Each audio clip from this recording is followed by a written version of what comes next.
Hello, hello, bienvenue dans Famille et Voyage, le podcast. Le podcast qui donne envie aux parents de faire leurs valises. Ici, pas de discours parfait, on parle de vrais voyages avec de vrais parents et de vrais enfants. Oui, ceux qui sont trop fatigués pour marcher 1 heure alors qu'ils peuvent sauter pendant 3 heures dans la piscine sans s'arrêter. Parce que voyager en famille, c'est possible et même fun, que ce soit à l'autre bout du monde ou à 2 heures de chez nous. Moi, c'est Stéphanie, maman de 2 grands ados. J'ai survécu aux crises dans l'avion ou dans les musées, aux négociations dignes du GIGN pour avancer de 3 mètres et aux sandwichs oubliés dans le sac à dos. Pour cette saison 7, cap sur de nouvelles destinations, des reportages, des familles qui voyagent avec leurs chiens et leurs doudous, et des récits sans filtre où les galères rivalisent avec les couchers de soleil. Attention, votre liste d'envie va s'allonger. Si vous aimez le podcast, abonnez-vous, mettez 5 étoiles, laissez un petit mot ou partagez-le à vos proches. Ça le rend plus visible et inspire encore plus de parents. Vous le savez, les voyages en famille ne durent qu'un temps, alors profitons-en. Aujourd'hui, je vous présente Charlotte, photographe et maman de 2 grands garçons. C'est son fils Tom, 25 ans, qui lui a proposé ce voyage un peu fou. 6 mois de road trip de Paris jusqu'au Cap en Afrique du Sud, un projet qu'il a imaginé et organisé du début à la fin. Ils ont traversé l'Europe et l'Afrique, pays après pays. Espagne, Maroc, Mauritanie, Sénégal, Guinée, Côte d'Ivoire, Ghana, Togo, Bénin, Nigeria, Cameroun, Congo, Angola, Namibie et enfin l'Afrique du Sud. Un récit de voyage marqué par des nuits sous la tente, des rencontres spontanées, un passage de frontière un peu tendu à cause d'un drone et cette scène digne d'un western quand 2 silhouettes se sont approchées d'eux au Maroc pour leur dire qu'ils ne pouvaient pas camper là. Ce voyage en famille a resserré leurs liens. 6 mois côte à côte, souvent à l'aventure, parfois dans l'inconnu. Si l'idée de suivre une route qui change tout vous parle, vous serez sûrement curieux d'entendre leur histoire. Allez, c'est parti pour le carnet de route de Charlotte, de Paris, au Cap. Hello Charlotte. Bonjour Stéphanie. Comment ça va? Ça va super. Est-ce que tu peux commencer par te présenter et me dire quel type de voyageur vous êtes dans ta famille? Alors je suis Charlotte Badelon, je suis photographe. Je peux dire que maintenant je suis une petite aventurière. Avant je sais pas trop. Avec mes parents on faisait beaucoup de bateaux, beaucoup de croisières en Espagne et en Angleterre. On partait de la Bretagne et on allait jusqu'en Espagne ou en Angleterre. On a failli aller aux Açores, mais on n'a jamais réussi. Ça, c'est un de mes rêves de pouvoir y aller. Ça commençait déjà à être un peu une aventure parce qu'en plus, il n'y avait pas tellement de confort à cette époque-là. Peut-être que d'ailleurs, l'expérience que j'ai eue avec Tom, ça m'a aidé. J'ai des envies maintenant, mais est-ce que je suis une aventurière? Je peux te dire que maintenant, je suis devenue un petit peu, quoi. Et puis, c'est dans la tête aussi, beaucoup. Oui, alors je suis une aventurière, c'est vrai, je suis une aventurière dans la tête. J'avais plein d'envies, je les ai pas faites. J'ai jamais aimé faire des voyages très classiques. Si j'avais des amis à l'étranger, j'allais plutôt les voir. En fait, j'aimais bien voir les gens sur place qui me fassent découvrir leur pays, leurs endroits qu'ils aiment. Ça m'intéresse plus que d'aller dans un hôtel ou j'aime pas les voyages classiques. Et depuis que tu es maman, est-ce que ça a changé quelque chose? Non, ça a pas vraiment changé. J'aurais aimé voyager un peu plus avec les garçons. Après c'est un coût quand même. Je suis divorcée, donc bon, c'est vrai que moi j'ai voyagé, j'étais un peu trop égoïste et ça je le regrette. J'ai voyagé plutôt seule. Je me faisais des voyages toute seule et on a voyagé ensemble. On s'est fait un beau voyage quand j'avais mes 40 ans, quand on est donc allé au Kenya. Sinon j'étais plutôt seule et je le regrette maintenant. On a fait des choses mais c'était pas à l'étranger, mais bon, on peut voyager au bout de sa rue. C'est ça qu'il faut se dire en fait. Quel âge ont tes enfants? Mon fils aîné Romain a 29 ans et Tom 26 maintenant. Là, on va parler d'un voyage en famille. Tout n'est pas perdu, même quand on n'a pas voyagé avec ses enfants quand ils étaient petits. Est-ce que tu peux nous dire qui a eu l'idée de ce voyage avant qu'on en parle en détail? C'est Tom qui a été l'initiative de ce voyage. C'est lui qui a tout organisé de A à Z, comme une vraie entreprise. Il y a eu un déclic, un contexte. Qu'est-ce qui a fait qu'il a voulu organiser ce voyage tous les deux? Ça fait très longtemps qu'il avait envie de faire ça. Après ses études, malheureusement, il n'a pas aimé ses études. C'est triste à dire, mais je pense qu'il aurait aimé faire autre chose. Et donc, il a eu envie, il s'est dit, j'ai envie de voyager avant de commencer vraiment un vrai boulot. Il a demandé à des amis autour de lui, mais malheureusement, personne n'était disponible. Et après, il s'est dit, tiens, pourquoi pas. Et à ce moment-là, donc moi, j'étais dans un passage compliqué. Et donc, il m'a proposé, mais j'étais pas d'accord au début. Pourquoi? C'était compliqué dans ma vie, c'était compliqué dans ma vie professionnelle, couple. Pour moi, ça me créait des angoisses. J'étais stressée pour lui aussi. Parce que au départ, j'aurais préféré qu'il travaille tout de suite après ses études. Bah, tout ça, c'est un coût, hein, les voyages. Donc, j'étais stressée par tout ça, mais il était tellement motivé. Et puis on a eu des gens top qui nous ont aidés à pouvoir le réaliser. De la famille, des amis. Voilà, il a mis tellement de cœur à tout ça que finalement, il a réussi et puis il m'a embarqué et je le regrette pas. Et s'il me redemande de le refaire, je dis oui. Évidemment. Quand est-ce que vous êtes partis? Il était quand ce voyage? On a dépassé l'anniversaire, c'était le 16 novembre. Que vous êtes l'année dernière? Ouais, c'est dingue, ça passe à une vitesse, c'est trop rapide. Donc Tom avait quel âge à ce moment-là? 25. Moi, 53. C'est pas bon. J'aimerais bien dire 35. Bah oui, mais on peut pas avoir un fils de cet âge-là et avoir 35 ans, ça ne fonctionne pas. C'est impossible. Vous êtes partis combien de temps? On est partis 6 mois. Waouh. Et 6 mois, c'est waouh, en effet. Ça fait beaucoup. Et pour ce genre de voyage, c'est peu. C'est très rapide. Du coup, on roulait beaucoup. C'était fatigant. Ça aurait été évidemment tous les voyageurs qu'on a rencontrés qui faisaient la même chose que nous. Ils restent pendant 1 an, voire 2. Fallait bien commencer par ce voyage et il y en aura d'autres peut-être plus longs après. Exactement. Déjà 6 mois, c'est énorme. Comment il a organisé votre voyage puisque c'est lui qui a tout fait? Il a regardé déjà ce que faisaient les autres voyageurs. Ça l'a beaucoup aidé. Maintenant, on a de la chance. Il y a YouTube, les réseaux sociaux. Il y a beaucoup de ressources, oui. Il y a beaucoup de ressources. Je pense qu'avant, c'était plus compliqué. Il fallait rencontrer les gens. Donc, il en a appelé. Il a contacté certains voyageurs. Voilà, il s'est informé un petit peu partout. Son père, qui n'est pas parti, mais je pense qu'il est parti un peu avec nous. Il a beaucoup aidé aussi sur le voyage. Voilà quoi, il s'est fait aider par beaucoup de personnes. C'est lui qui a décidé de l'itinéraire du début à la fin ou vous en avez parlé? Non, c'est lui. Ah, franchement, il a tout fait. Moi, je me suis laissée porter. Ah, c'est bien aussi. Chacun son tour. Non, mais ça, c'est génial. Et les rôles se sont même inversés parfois. Mais ça fait du bien. C'est devenu mon ami, ça l'était déjà, mais un enfant, c'est aussi comme un ami aussi. Donc, c'est mon ami, c'est mon père. Ça a renforcé encore plus votre relation. Ah oui. 6 mois, 24, ouais. Ouais, c'est obligé. Et bien sûr, il y a eu des moments de tension, mais pas tant que ça, en fait. Est-ce que tu peux nous donner rapidement votre itinéraire? L'aventure, vraiment, elle a commencé quand on était dans la voiture. On s'est dit, mais c'est pas possible, on va voyager en voiture jusqu'en Afrique. Enfin, c'était quand même assez irréel. On pensait qu'on allait en Bretagne, quoi, en fait. Non. Non, mais ça fait très, très bizarre. On était déjà dans le voyage. Bon, donc on a traversé toute l'Espagne centrale, quoi, on va dire. On a pris le bateau à Gibraltar, Maroc. Donc Maroc, on a longé la mer, hein. Tanger, Rabat, Imsouane. Enfin bon, ça c'est les endroits où on a été. Mais ensuite Mauritanie, le Sénégal, la Gambie. Donc c'est un tout petit pays minuscule qui est juste à côté du Sénégal. Bon, là, on s'est un peu trompé, je raconterai plus tard, mais ça a été quand même assez folklore. Donc ensuite, après ça, la Guinée, la Côte d'Ivoire, le Ghana, le Togo, le Bénin, le Nigeria, Cameroun, Congo, l'Angola, la Namibie, bien sûr, et l'Afrique du Sud, le Cap. Je vais dire waouh souvent, je pense, parce que c'est tellement fou comme voyage et c'est tous ces pays qui sont si différents les uns des autres. On va pas rentrer dans tous les détails de chaque étape parce que sinon on fait 3 jours, je pense.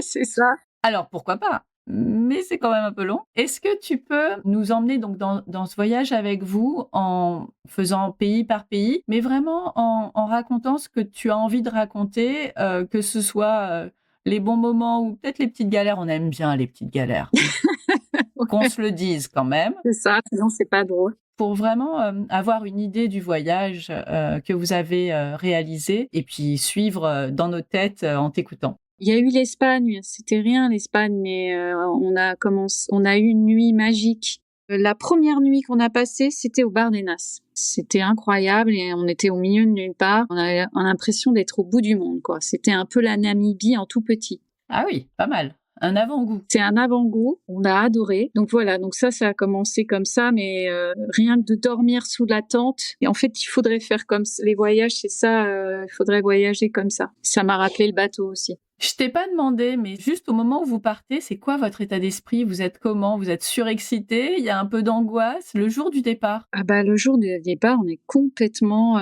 surexcité. On est aussi angoissé aussi parce qu'on ne sait pas ce qui va se passer. Tout est découverte en fait, tout. De dormir dans la tente, on a peur tout le temps aussi. Enfin, on prend des chemins, on ne sait pas si c'est le bon chemin. Est-ce qu'on a le droit? Est-ce que Ouais, vous partez à l'aventure, hein. Ah mais c'est l'aventure complète. Donc déjà de dormir dans la tente, sous la tente tous les soirs, c'est génial. On se réveille, on découvre, même si c'est un champ avec, mais c'est quand même génial. Tout devient différent en fait. Donc votre première nuit au Bardenas, et ensuite on va où?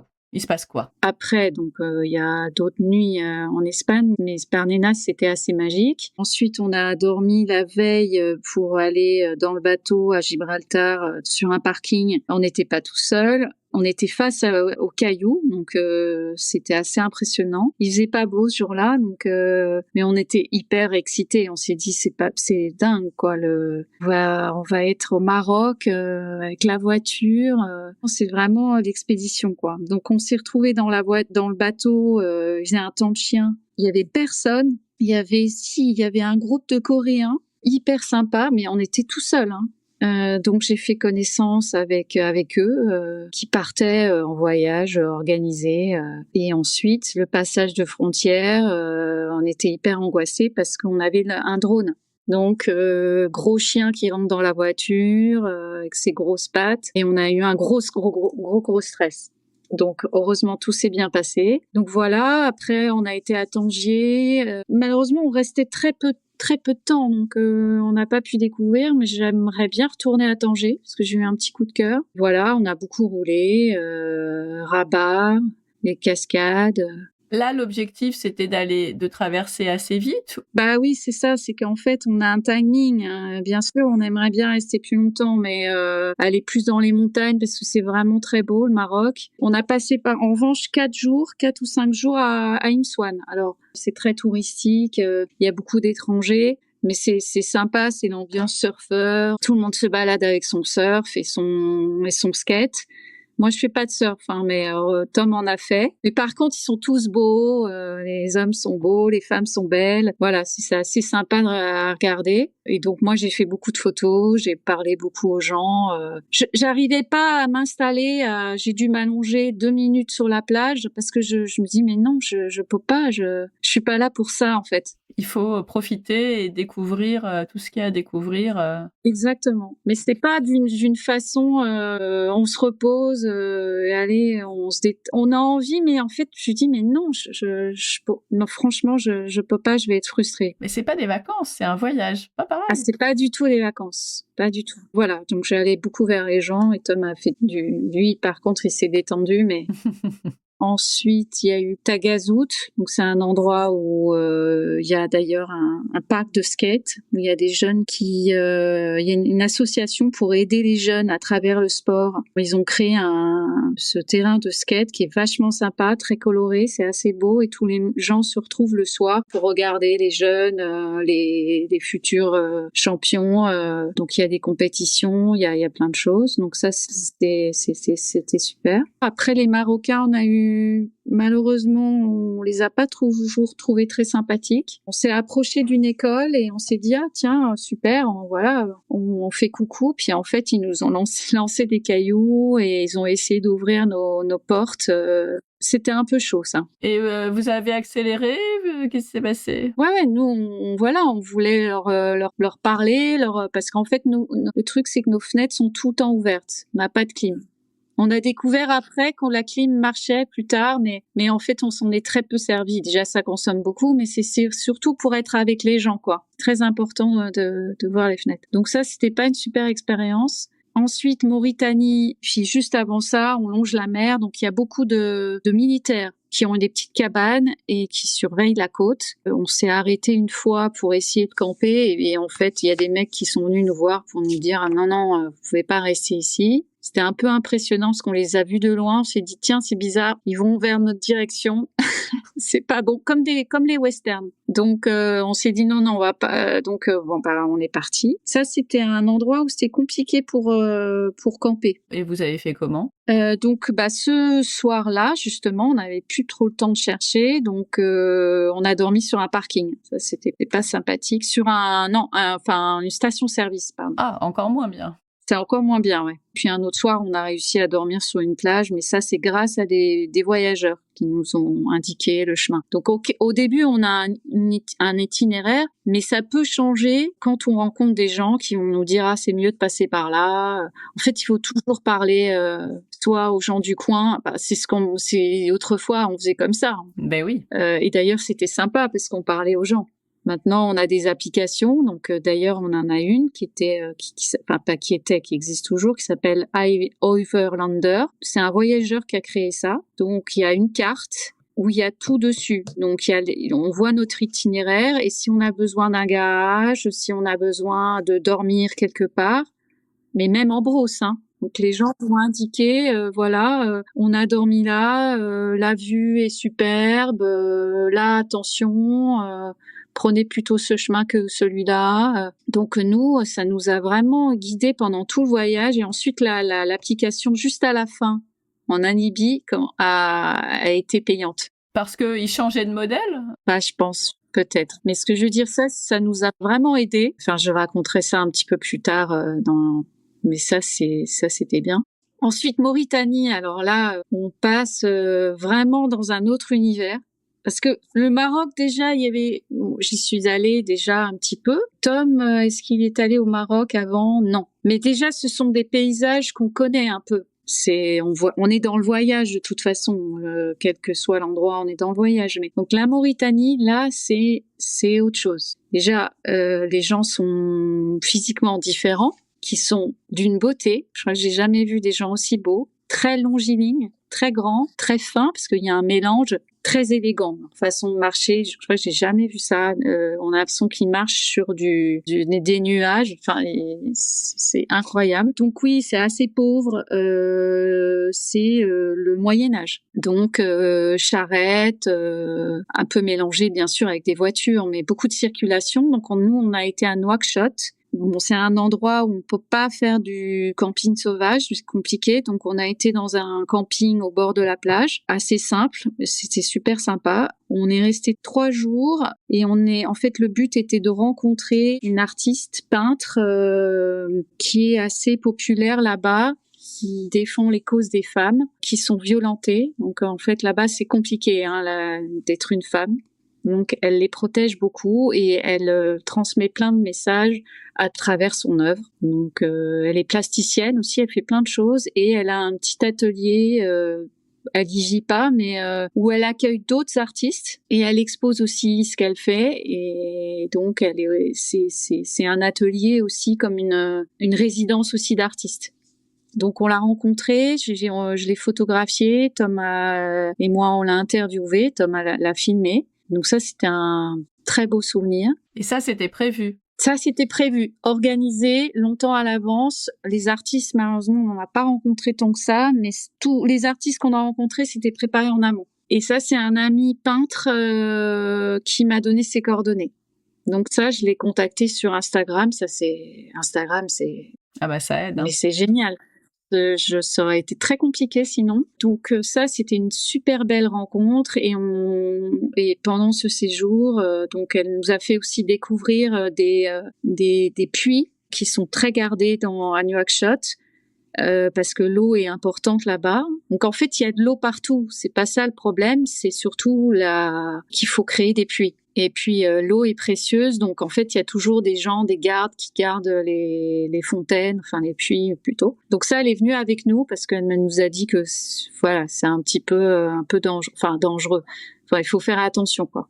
On vous laissera pas approcher si vous êtes tout seul, quoi. Ouais, c'est ça. Mais ouais. Et puis il y a très très peu de blancs. Enfin, Puis voilà, il faut respecter les codes. L'inverse, ce serait pareil. Hein. Donc voilà, on a fait des belles rencontres sur la plage aussi, parce qu'on était près de la plage. On a beaucoup d'enfants.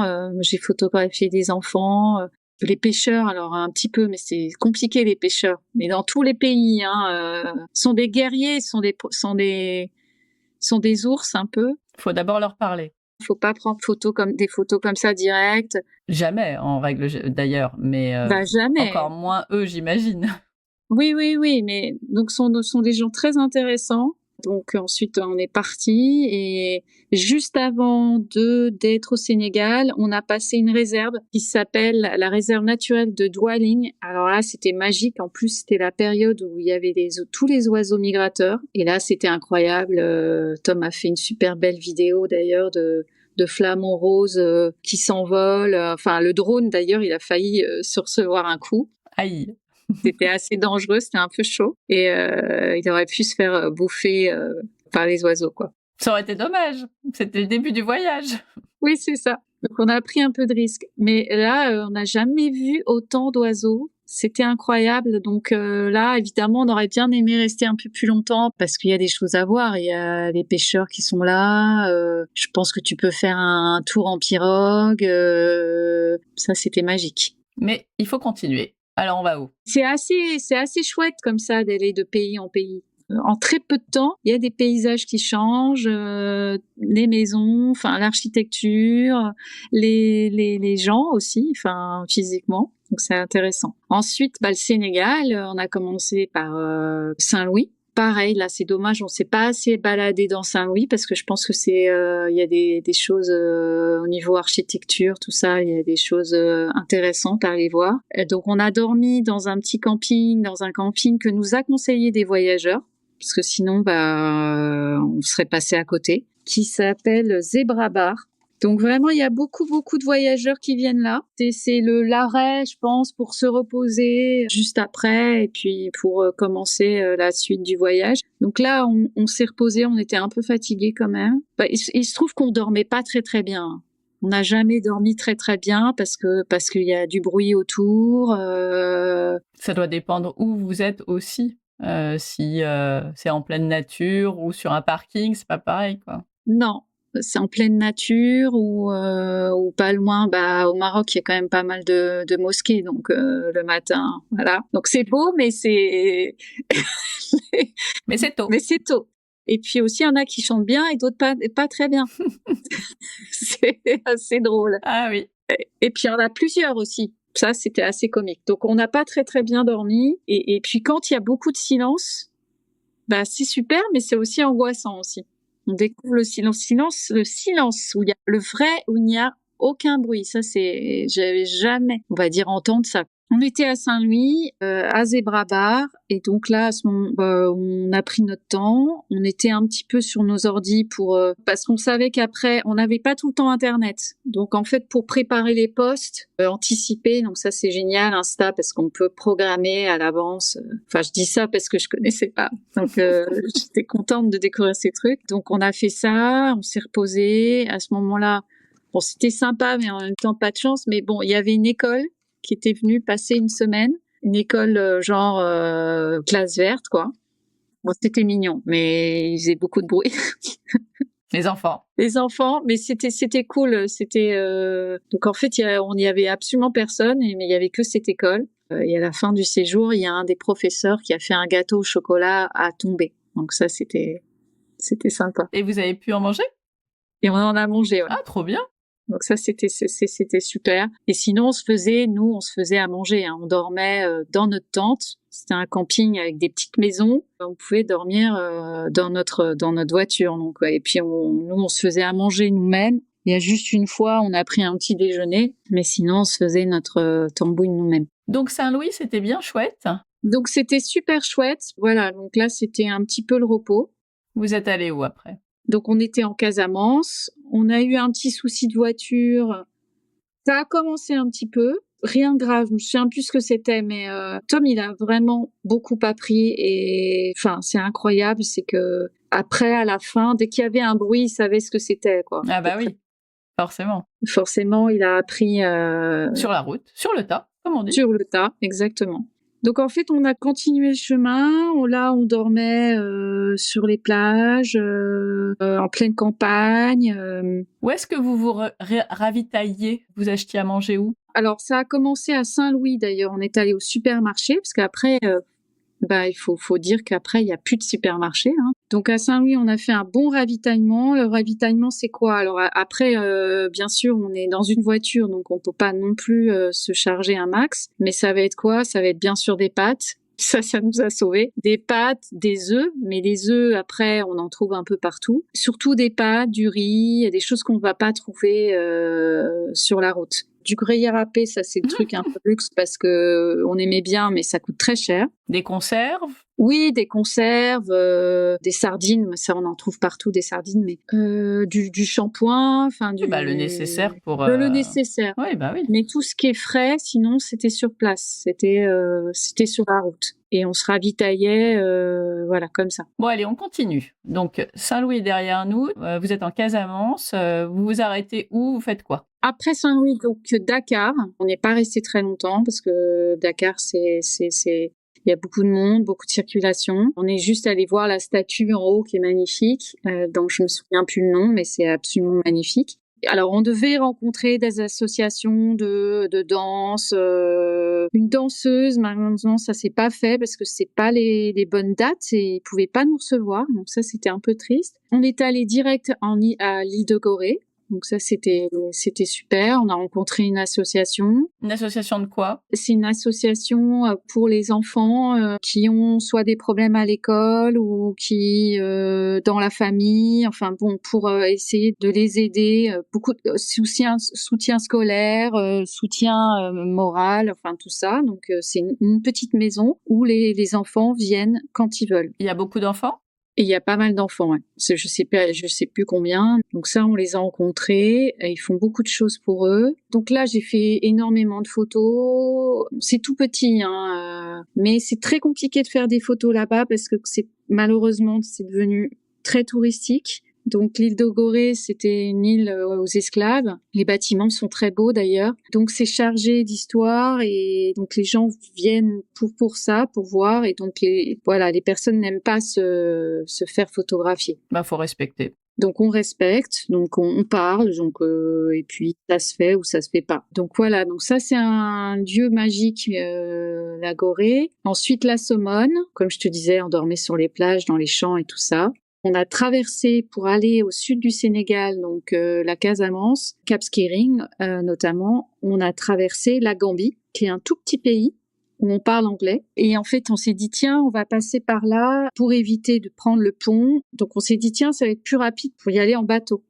Et en fait, sauf là, ça a été, on est resté toute une journée, on était coincés, on est arrivé en fin de matinée et on est reparti le lendemain à 6 heures du matin. Mais qu'est-ce qui s'est passé? Il y avait beaucoup de monde ce jour-là parce que c'était avant les fêtes. Il fallait juste être patient. Donc là, on a essayé il y a quelqu'un qui nous a aidés pour passer plus vite, mais il se trouve qu'en fait, il nous a volé de l'argent. Ah, vous avez payé pour essayer d'aller plus vite et en fait, c'était une arnaque. C'était une arnaque. Le mec, on l'a recroisé, il voulait pas nous redonner notre argent. En fait, il fallait quand même faire très attention à ce moment-là, quand même. C'est un endroit qui était un peu chaud. Il y a un autre mec qui est venu pour nous dire, venez boire un verre. Alors nous, vraiment, on est complètement innocents, hein. Donc on est venu. Il se trouve que c'était un endroit où il y avait des péripatéticiennes. En fait, il y a un moment donné, j'ai fait des photos des femmes et là, je me suis dit, là, il y a un problème.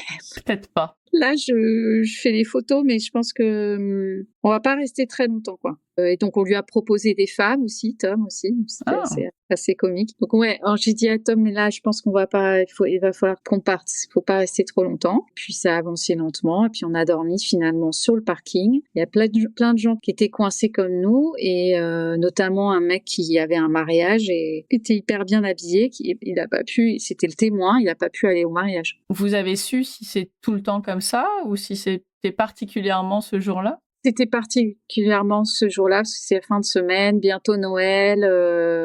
Beaucoup de gens qui passaient, ouais. Ouais, mais on a fait des belles rencontres parce que comme on bougeait très peu, je me suis dit tiens, je vais faire une série de photos au même endroit et avec les gens qui passent. Et pendant toute l'après-midi, on a eu un petit garçon qui est resté avec nous. Donc je pense qu'au départ, c'était pour nous demander un peu d'argent, bien sûr, mais il est resté avec nous. On a beaucoup parlé. C'était un beau moment. On l'a photographié. Enfin, c'était touchant. On sentait qu'il était seul et qu'il avait besoin de présence aussi. Il avait quel âge? Il avait, je sais pas, 12 ans peut-être. Donc ça, c'était une belle rencontre. Et d'autres personnes qui étaient en face du trottoir et qui sont venues nous voir. Enfin, donc en fait, le fait de pas bouger, on a rencontré des gens autour de nous. Mais je sortais de la voiture, j'allais les voir, leur parler, tout ça. Bon, après, vous arrivez en Casamance. En Casamance, c'est très beau comme coin. C'est très vert, ils cultivent du riz. C'est d'autres paysages, hein. C'est incroyable. Beaucoup d'arbres gigantesques. Là, on est monté en haut d'un fromager de je sais plus combien de mètres. Mais vous êtes monté comment? En haut d'une échelle. Ah, En fait, il y avait il y avait deux jeunes hommes qui étaient là pour aider les gens. Quand on est arrivé, il y avait un couple. Sinon il y avait personne, il y a eu que nous et donc c'était payant, pas très cher. Et tout en haut, c'est magique, on a la vue à perte de vue et le fait d'être dans un arbre, c'est magique. Ensuite, on a dormi 2 jours, 2 nuits chez une copine et il se trouve qu'on s'est vraiment le truc improbable. Elle me dit qu'elle est au Sénégal, elle me dit où, puis après donc on s'est organisé et elle m'a dit viens là je loue une petite maison, venez viens chez nous quoi. Trop bien, ça change.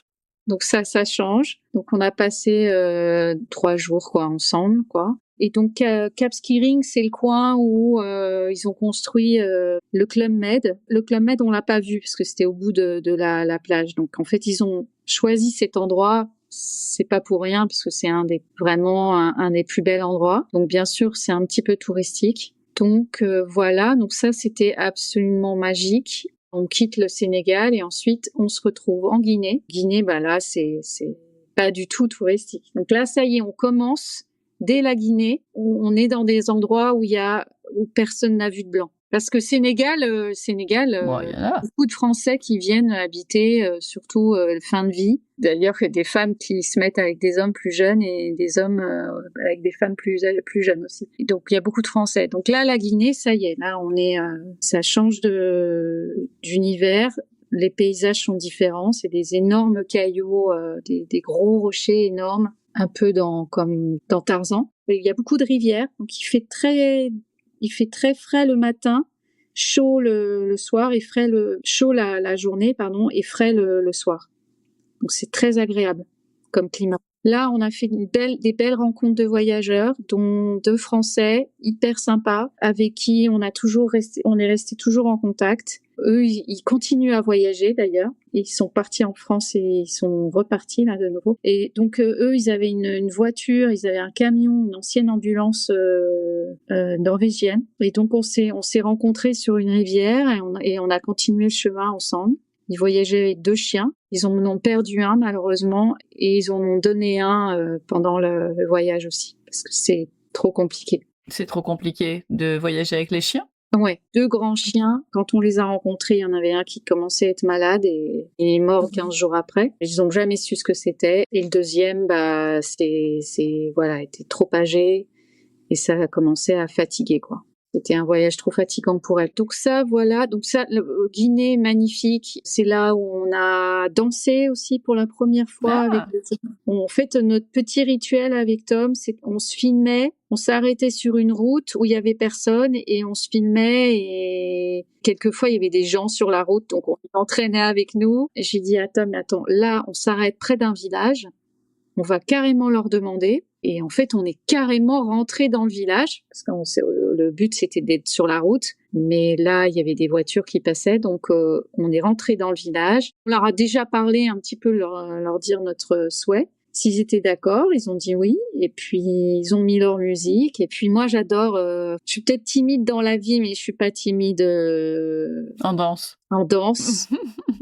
Et j'ai été comédienne aussi là longtemps, donc oui, sur scène, je suis pas timide, mais dans la vie, je suis timide. Et donc, et là, voilà, c'est fait très vite. J'ai commencé à danser avec une grand-mère. Il y avait que des femmes, hein, pratiquement. On était une dizaine, puis après, le groupe s'est agrandi de plus en plus. Il y a des gens sur la route qui se sont arrêtés pour regarder. Génial. Ah, c'était génial. Après, j'ai pris le bidon, j'ai essayé de faire comme elle. Enfin bon, c'est parti vraiment. Un chouette moment. C'était très très beau. C'était vraiment un chouette moment. Et les vidéos d'ailleurs, elles sont sympas. Quand il y a autant de joie, de musique et de danse, ça peut être que sympa. Ah bah oui, on communique, on n'a pas besoin de se parler, donc vraiment il y a une communication avec le corps qui se fait très naturellement. Ça c'est des moments qu'on peut pas vivre dans nos pays à nous. Je l'ai fait d'ailleurs en rentrant, je sais plus ce qui m'est arrivé, je suis allée dans un marché et c'était l'anniversaire d'un des marchands et j'ai commencé à danser et là j'ai fait ah, je suis regardée autour de moi, j'ai fait ah oui, ça va pas marcher pareil. Ça va pas le faire, mais eux, ils étaient super contents. Ils me disaient, ah oui, bah, continuez et tout, c'est top.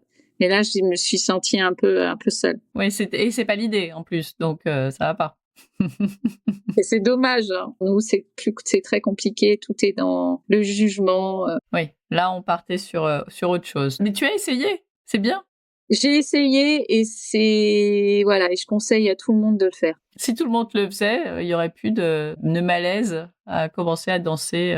Ah mais oui, il y a plus de barrières, puis ils sont tellement contents qu'on participe, qu'on fasse quelque chose.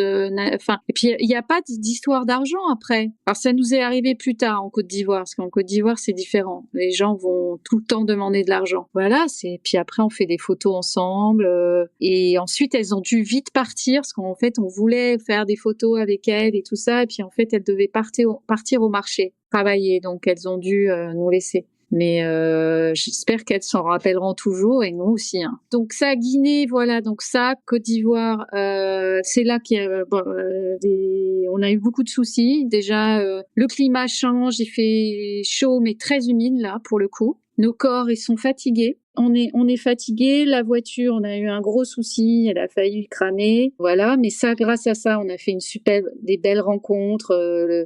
Le type qui nous a aidés, c'était un mec formidable qui sortait de nulle part. Enfin bon, puis on est revenu le voir aussi pour faire une révision. Donc là, il était hyper content, il était hyper fier.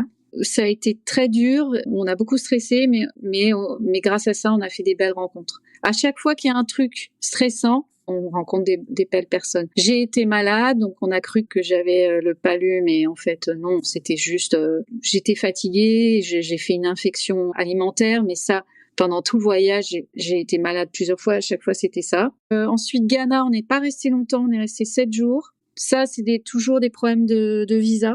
Ça coûte assez cher, le Ghana, mais en fait, on est resté qu'une semaine. C'est différent, le Ghana, en termes de paysage, de gens? C'est comme la Côte d'Ivoire, c'est-à-dire que les côtes sont très belles. En revanche, la campagne est très exploitée. Donc, il y avait beaucoup de forêts très belles, mais de plus en plus, ils exploitent en mettant des champs d'arbres qui se cultivent pour avoir des champs de palmes, des palmiers. Ils font avec de l'huile, ils font plein de choses. Et donc, c'est comme s'il y avait des champs de maïs partout, à perte de vue. Donc ça, c'est un petit peu dommage. Et ça, c'est la même chose au Ghana. Donc, Ghana, c'est assez riche, hein, Côte d'Ivoire aussi, hein. Nous, on a été dans la capitale. On a rencontré une association, bon, pareil, pas assez longtemps, malheureusement, pour aider les jeunes à travers le sport, donc le surf et le skate. Donc là, c'était le skate, notamment. Il y avait une compétition, donc on est allé voir la compète. Donc voilà, on n'est pas resté très longtemps et puis il fallait faire les visas des autres pays aussi. Parce qu'en fait, à chaque fois aussi qu'on va dans des capitales, on s'occupe des visas des prochains pays. Et vous pouviez pas le faire en amont, ça ? Non, alors en amont, c'est compliqué parce c'est un casse-tête parce que en fait, parce qu'on met des dates et il faut respecter les dates. Ah oui, donc vous pouviez pas savoir. Ah bah non, et à partir du moment où on met une date, si on le fait en France, bah c'est la date qui commence. Donc en fait, il faut se dire, si on le fait longtemps à l'avance, il faudrait rester 1 mois ou 2 dans chaque pays. Donc c'est très compliqué. Ça nous est arrivé de changer une date une fois, mais on a eu chaud. Ça a marché, mais faut pas rigoler pendant les frontières. Donc le Ghana, 1 semaine, et ensuite vous allez au Togo. Togo, Bénin, c'est des tout petits pays, tout petits. Et donc là, c'est là qu'on a rencontré les voyageurs, un couple qui vont voyager avec nous au Nigeria. Ah, cool! Parce que en fait, on ne voulait pas être seul. Parce que c'est dangereux? Parce que oui, il faut faire attention. On a eu un petit souci d'ailleurs, mais il faut respecter le chemin. En fait, il faut pas aller n'importe où. Et eux savaient où ils allaient ou c'est juste qu'ils avaient aussi prévu d'aller au Nigeria? Comme nous, en fait, ils voyageaient comme nous, ils avaient le même chemin, donc et ça s'est fait sur Internet, sur un groupe sur Facebook pour des voyageurs. Hyper pratique. Donc c'est hyper pratique, donc ça c'est super. Donc on a voyagé avec eux au Togo, Bénin. Togo, Bénin, ouais, on a fait des belles rencontres aussi. En chaque fois, on fait des belles rencontres. Bénin, c'est tout rouge. Enfin, le sol est de plus en plus rouge. En fait, plus on s'enfonce dans l'Afrique de l'Ouest, enfin noire, on va dire, les gens sont habillés en tenue traditionnelle. Il y a moins de tenues de foot. Oui. Donc ça c'est chouette, ils s'habillent dans leur propre tissu. Enfin, il y en a toujours en tenue de foot, mais sinon il y a quand même pas mal de tenues traditionnelles. Donc ça c'est très beau. Et on a dormi dans plusieurs villages, chez les gens. Ils sont toujours très accueillants. Ils sont assez pratiquants aussi. Donc on a été à l'église. Avec eux, ils étaient super étonnés de nous voir rentrer, quoi. On était les seuls blancs. Donc, quand on rentre comme ça dans une église, ils vont nous placer carrément devant, alors qu'on voulait être discret. Bah, mais vous êtes les stars, c'est normal. Donc, on est à chaque fois les stars. Donc, c'est un peu gênant, parfois. C'est quand même assez gênant. Donc, voilà. Donc, ça, c'était super. Le Nigeria, très impressionnant au début parce qu'il y a beaucoup de barrières avec des policiers qui sont tous très gentils, très accueillants. Mais bon, on s'arrête, on monte nos papiers. C'est impressionnant. Dans la journée, il y a 40, 50 arrêts à chaque fois. Ah oui, ça fait beaucoup. Ça fait beaucoup.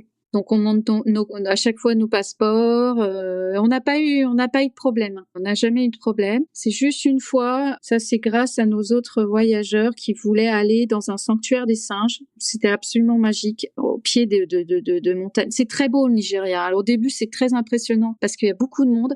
Pendant 3 jours de route, on ne voit que du monde, que du monde, que du monde. Et au bout d'un moment, on commence à avoir des paysages sympas. Ça ressemble à quoi?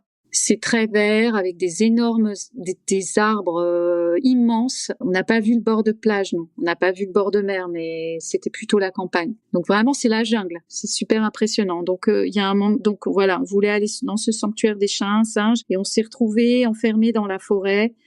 On a pris le mauvais chemin et en s'arrêtant, il y a nos autres passagers, nos autres compagnons qui ont eu un souci, un mec qui a voulu leur voler leur voiture. On a essayé d'aider comme on a pu. Il se trouve que cet homme avait un peu trop bu, quoi. Il est devenu violent. Puis ensuite, il s'est pris à notre voiture, il a tabassé notre voiture.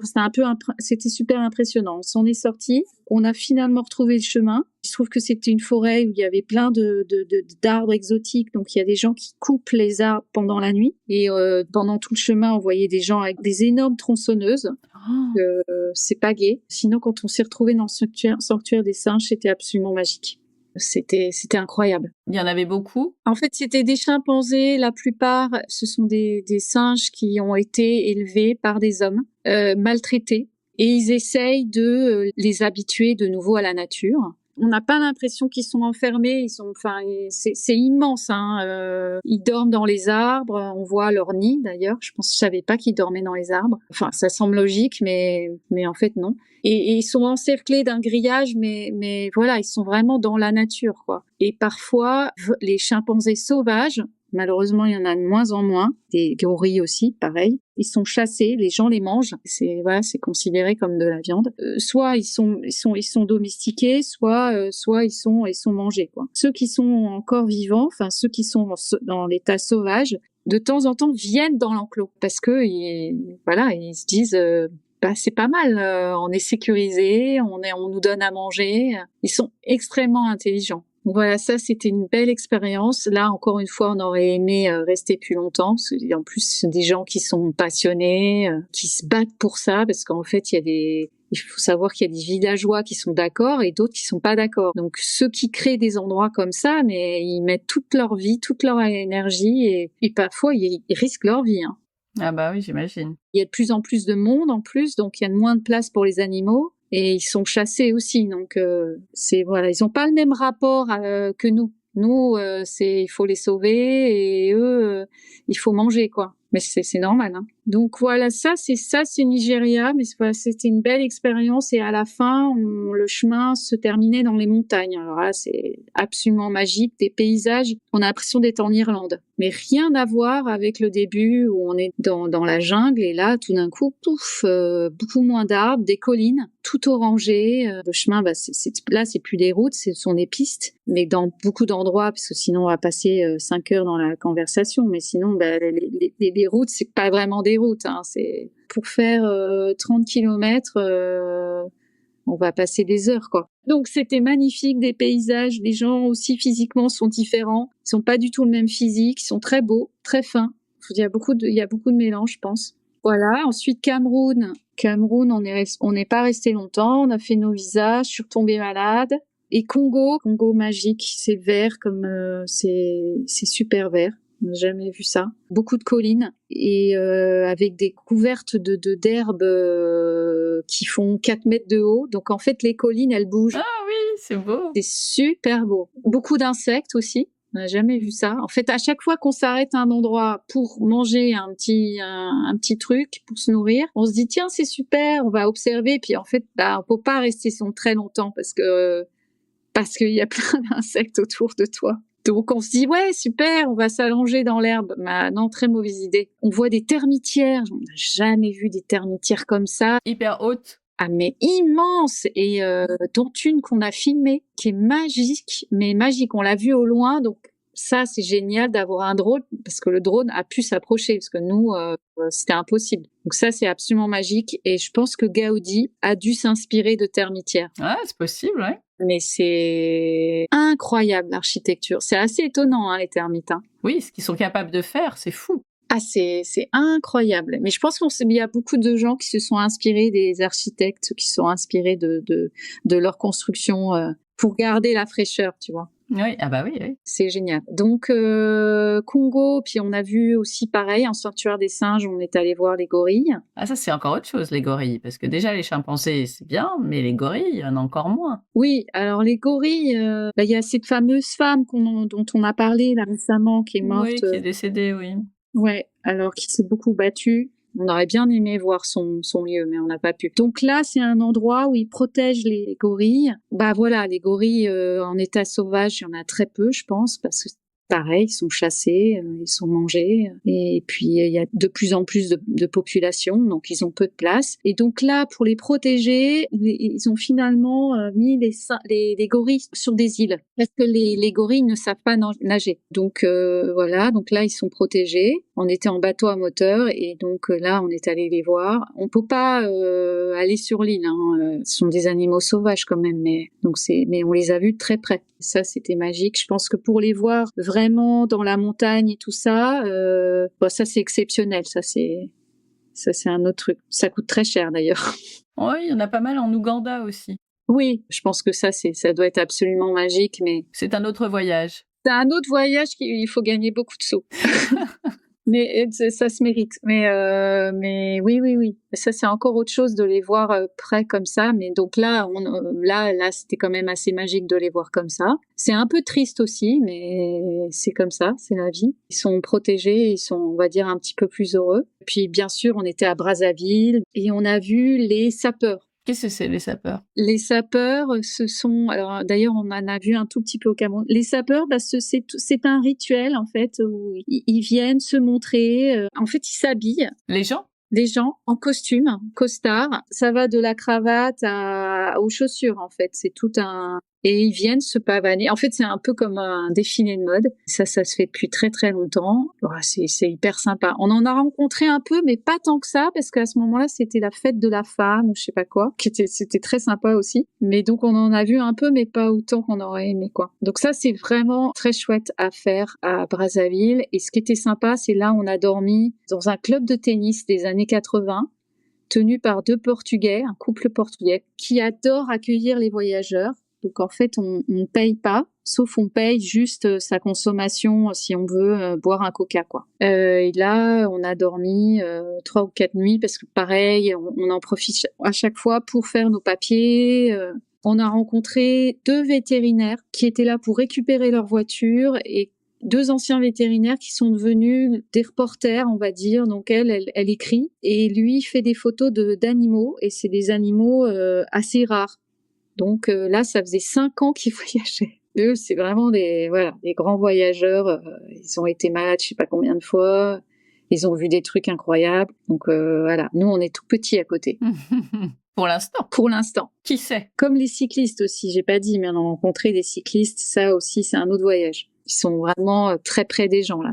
Ah oui, c'est sûr. Et donc, ça, c'est chouette. Ça, c'est des belles rencontres. Angola, il y en a plein. À chaque fois, chaque pays, il y a des petits trucs qu'on aime. Mais l'Angola, c'est déjà, les paysages sont incroyables. Donc, c'est le début de la Namibie. C'est le futur Namibie, Angola. Des paysages magnifiques, tous plus beaux que les uns que les autres. On a l'impression d'être à chaque fois sur une autre planète. Les paysages changent tout le temps. On n'a jamais vu ça. Et puis, il n'y a personne. C'est désertique, c'est vallonné, c'est comment? Alors il y a de tout. Il y a la jungle, il y a la montagne, des montagnes pointues, des montagnes rondes, toutes sortes de rochers. C'est en fait la création de la terre. Je sais pas comment dire. Il y a toutes les strates là. Donc c'est assez étonnant avec l'ambiance africaine, les villages. Tout le monde nous a dit il faut faire attention en Angola, mais les gens sont adorables. La langue, c'est super d'entendre le portugais. Donc c'est le portugais proche du brésilien. On parle pas la langue, mais on peut communiquer. Ils parlent pas très bien anglais, mais on arrive à communiquer. Vous avez dansé? On a dansé. On a été malade quand même aussi. Ça c'est la dernière fois où on a été malade. On a été malade tous les deux en même temps. Donc là, c'était l'horreur. On a rencontré des cyclistes ce jour-là. Je pense qu'ils ont pas dû passer une très bonne nuit avec nous parce qu'on a été malade pendant la nuit et c'était une cata. Et on s'est retrouvés dans un endroit absolument magnifique en Angola où ça ressemblait au paysage de Star Wars où il y a cette course de voitures là où ils se retrouvent, où ils font le tour de rochers ou je sais pas quoi. Donc bah c'était ça quoi. En fait, autrefois, il y a très longtemps, à cet endroit-là, il y avait la mer, il y avait de l'eau. Donc, du coup, les rochers sont complètement gondolés. Tout est orange. Et en fait, on se retrouve dans un paysage de sous-marin. Ah oui, c'est étonnant. Mais on n'est pas dans la mer, là. On est sur la terre. Mais ces paysages, on imagine très bien la mer.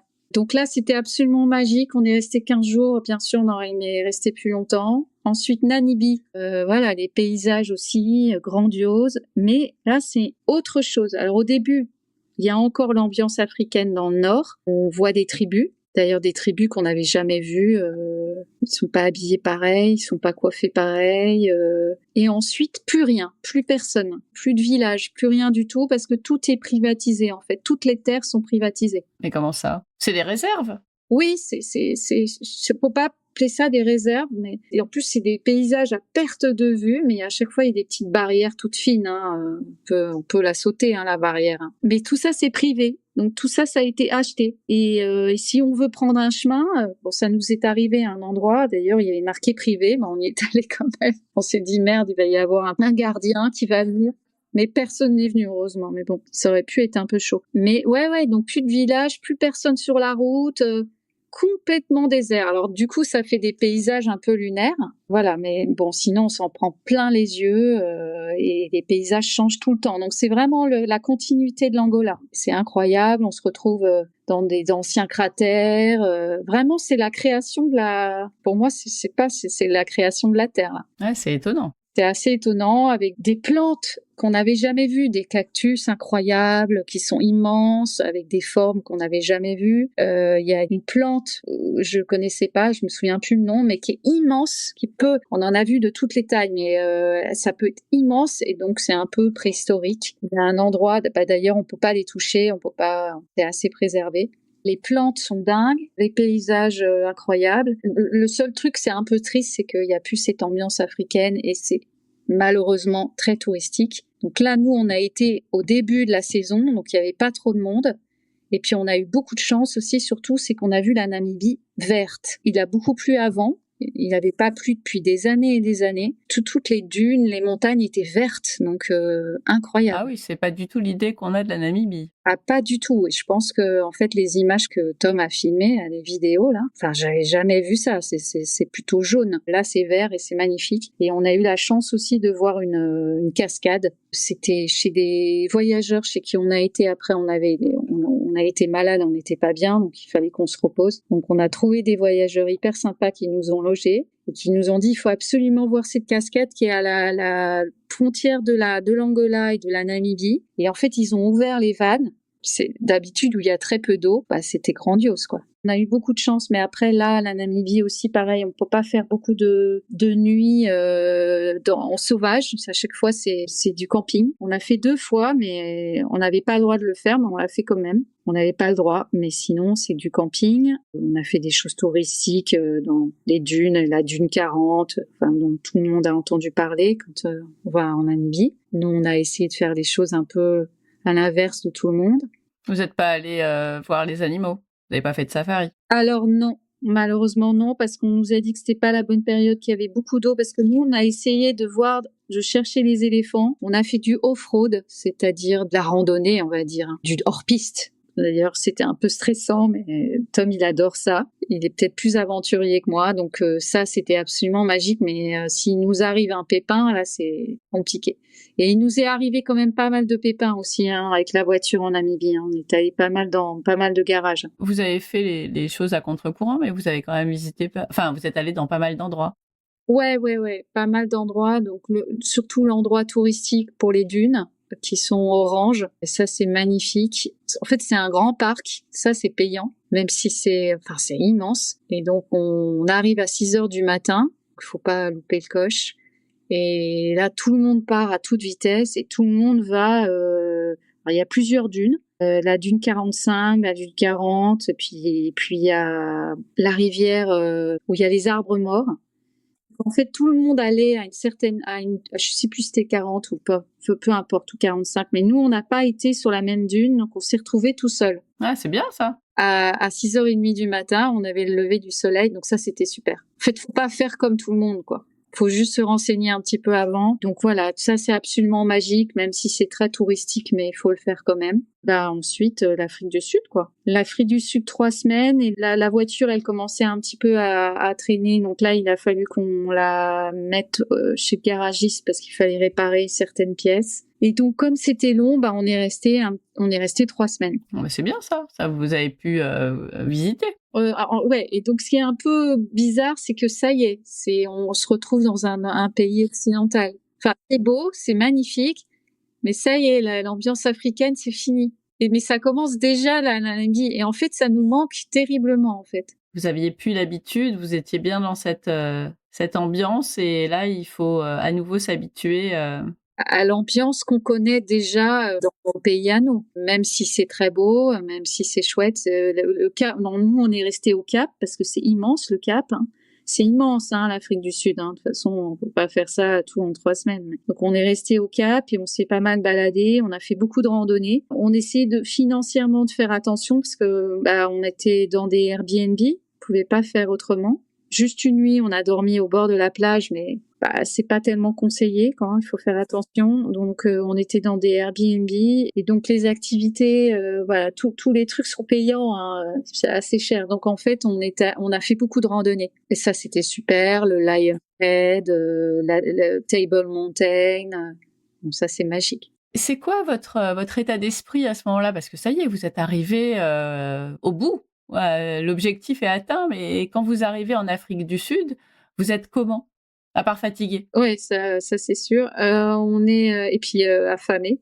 Bah, on est un peu triste. Ouais, bah oui, c'est la fin du voyage. C'est la fin du voyage. On est content aussi. Donc il y a plein de choses. Tom et moi aussi, on commence à en avoir un peu marre l'un de l'autre. Surtout lui, je pense. Je pense qu'il en avait marre de me voir. Et on est quand même très attachés, mais c'est normal de plus pouvoir supporter de voir sa mère comme ça 24 heures sur 24. Donc je pense qu'il en avait un petit peu assez. Du stress aussi, comment va se passer la rentrée.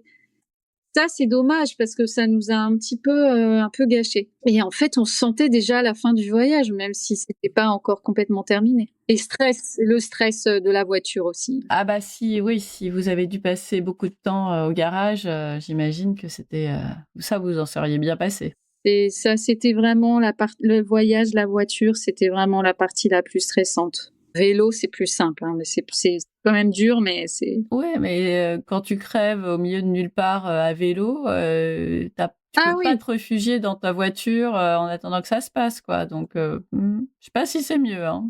Non, c'est d'autres galères. Moi, on a rencontré des voyageurs et je continue à les suivre. Et ils sont toujours là-bas. C'est notamment une fille toute seule.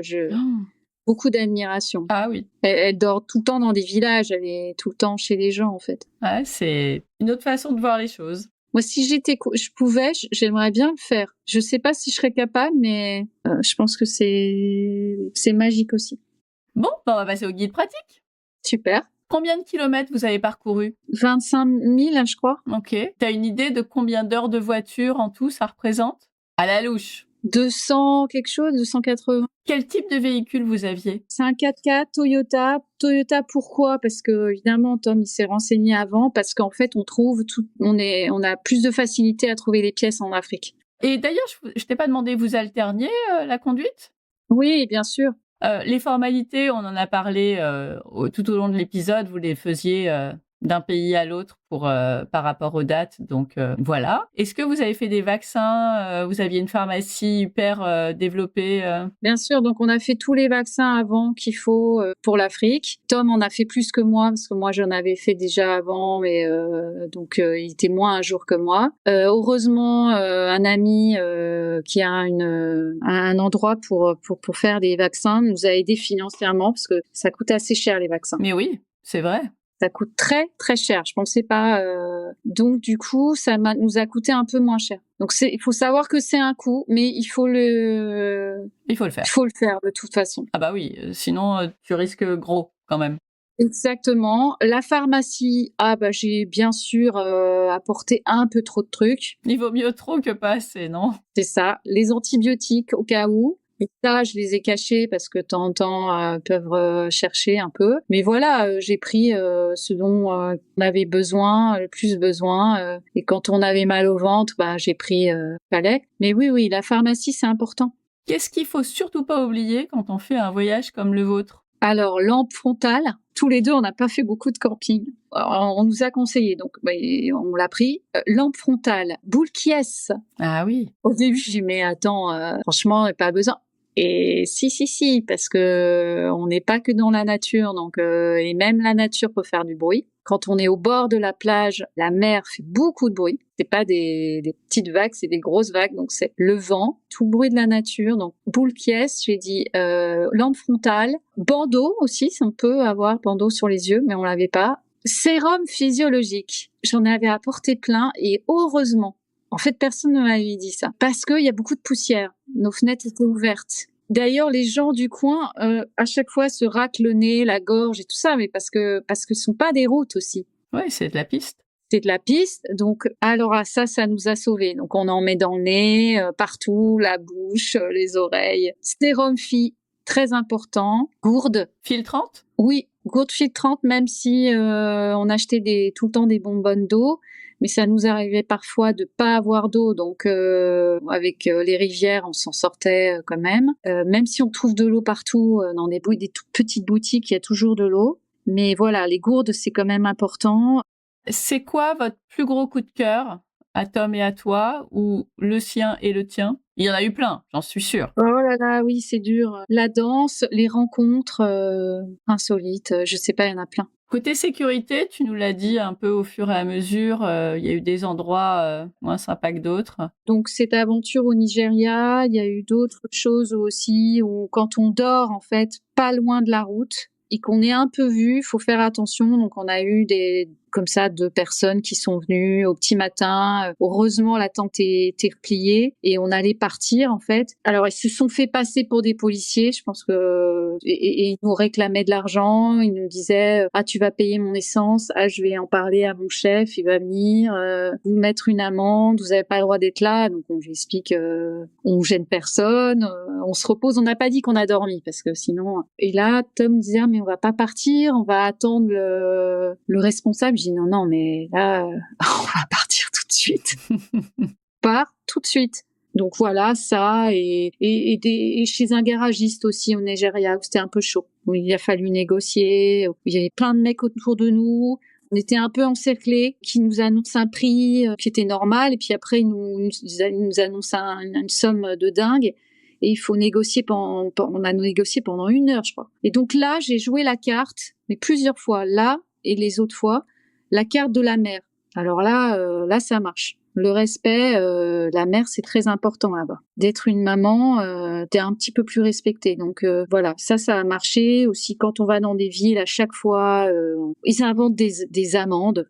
Ah, t'es passé au rouge alors que c'est faux. Mais et puis ils se mettent à rigoler. Ça, on peut s'énerver. Hein. Et il faut pas. Là, il faut pas, il faut vraiment rester, mais il faut prendre le temps. Hein. C'est pas toujours facile. Donc là, voilà, pareil, jouer la carte de la mer, ça marche. Mais ça veut dire quoi, jouer la carte de la mer? C'est que tu te dis. Écoutez, les mecs, je suis maman, je voyage avec mon fils, un peu de respect. Donc, mais comme ça, hein, vraiment. Et donc là, ils comprennent. Pour eux, la maman, c'est super important. Donc là, ils vont te parler autrement, ils vont baisser d'un ton et puis au début, ils vont te dire que tu vas en prison, hein, carrément. Et après, ça se finit, tu me donnes un coca. Donc, faut vraiment être patient, pas s'énerver. Faut garder son sang-froid, surtout. Ouais, c'est pas... Ça doit pas être facile à chaque fois. Non, c'est pas facile. Donc ça, c'est les moments où les policiers, les passages de frontières, les ambassades aussi, pour faire le visa du Nigeria, ça a été comique aussi. À chaque fois, ils réclament toujours un petit peu d'argent et ils inventent des trucs. Donc, en fait, c'est vraiment une pièce de théâtre. Hein. Faut jouer avec eux. Mais limite, dire t'as des belles lunettes, j'adore ta tenue. Oui, pour les emmener sur autre chose, ouais. Ouais. Et puis donc là, ce qui nous a aidé, c'est que il a compris que j'étais la mère. Donc là, il a dit il fallait le dire tout de suite. Donc ok, c'est bon, je donne le visa. T'as eu cette présence d'esprit. Moi, j'y aurais pas pensé, mais j'étais pas dans la situation non plus. Mais c'est, super, quoi. On s'est rendu compte pendant le voyage. Parce que il y a eu un moment où j'ai dû dire j'étais la mère et je sais pas quoi. Et donc là, Et t'as vu le changement de comportement? Ouais.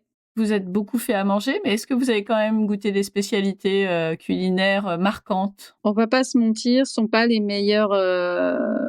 Au Sénégal, par exemple, c'est hyper bon, c'est hyper raffiné. Mais bon, du riz, du poisson, pas de viande, très peu. Enfin, à chaque fois qu'on en a mangé, on a été malade. Bah oui, parce qu'il y a des problèmes, il y a des soucis de conservation. Le poisson, il est séché. Si on veut en trouver comme ça sur les marchés, les poissons sont séchés. On a goûté une fois, c'était pas mauvais. Bon, je préfère le poisson normal, mais on s'est régalé avec les fruits. Oui, oui. Donc au début, il y avait pas tellement de mangue. On n'a pas compris pourquoi, mais ensuite il y en avait plein. Et ça, c'est incroyable. Côté budget, on s'attend à quoi pour faire un tel voyage? Déjà, c'est bien d'avoir la voiture. Oui, oui. Parce que c'est un certain coût quand même. Notre voiture, elle était super. Ce qui aurait été bien, c'est de l'aménager un peu plus. Mais ça, c'est un coût, encore une fois. On est au niveau confort. On avait une super tente, par contre. Mais sinon, le reste, on avait très peu de confort. L'idéal, finalement, c'est d'avoir tout intégré dans le 4x4. De pouvoir dormir à l'intérieur. Déjà, au niveau sécurité et aussi le bruit aussi, le vent, tout ça, les tempêtes. Voilà, c'est mieux la météo. C'est mieux d'être à l'intérieur. Et voilà, on avait un petit frigo. Enfin, on n'avait pas beaucoup de confort. Donc, il faut compter la voiture. Et puis sinon, le reste, c'est surtout les visas.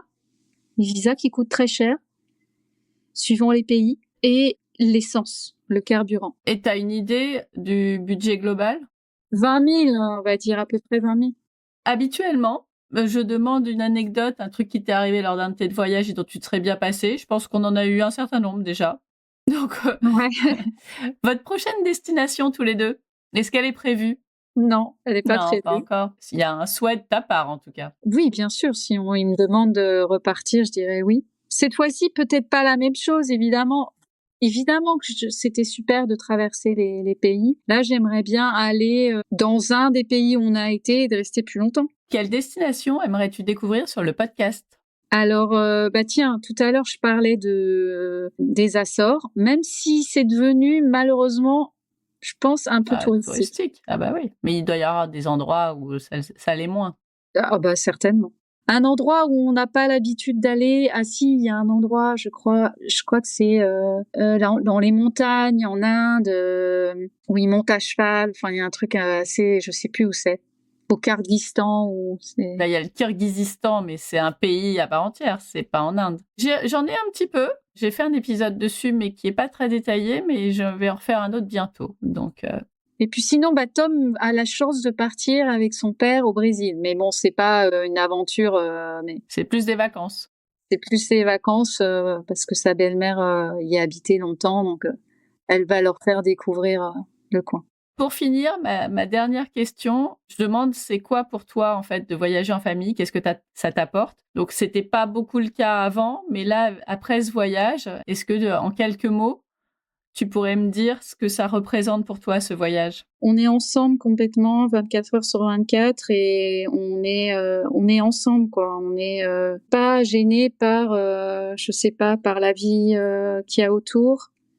On est complètement en osmose tout le temps, quoi. On découvre des nouvelles choses ensemble. On n'est pas obligé d'aller au bout du monde, en fait. C'est ça qu'on se dit après. Je sais plus quel auteur a dit ça, qu'on n'était pas obligé de. Et en fait, ce qu'on se dit, je me dis, c'est que il faut faire des choses où on se retrouve. Ça peut être aller dans un café, d'être ensemble, de pas être gêné par les gens autour ou par le téléphone ou par. Et ça, c'est important. Même avec mon autre fils, malheureusement, j'ai fait avec Tom, mais bien sûr. J'aurais bien aimé le faire avec mon autre fils aussi, mais il faut faire de se retrouver dans des petits moments ensemble, c'est super important. C'est magique de partir en voyage, mais on peut pas toujours. Donc, il faut se créer des bulles. Il faut se créer des bulles. C'est exactement ça, il faut se créer des bulles. Dernière question, si nos auditeurs te cherchent, où peuvent-ils te trouver? Ils peuvent me trouver sur Instagram. Bah oui, maintenant que tu sais comment ça marche. J'ai un site internet, mais voilà, c'est Charlotte Badelon. Mais sinon, l'Insta, c'est quand même super. Bah carrément. Facebook, c'est un peu ringard maintenant. Mais sauf pour les groupes de voyageurs. Oui, voilà. Et c'est grâce à ça. C'est vachement bien ça. Exactement. C'est grâce à ça qu'on a rencontré des gens et à chaque fois qu'on a des soucis, des problèmes, on demande et il y a toujours quelqu'un qui va t'aider. Donc ça, ouais, Facebook, c'est bien. Insta, ils n'ont pas trouvé encore le truc. Eh bien, merci beaucoup Charlotte pour ce chouette carnet de voyage vers le Cap. Merci Stéphanie. À bientôt. À bientôt.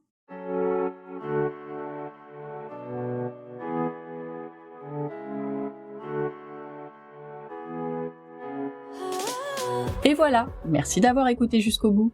Si cet épisode vous a plu, pensez à le partager aux parents qui cherchent de nouvelles destinations testées et approuvées, et aussi à ceux qui pensent encore que voyager en famille, c'est un parcours du combattant.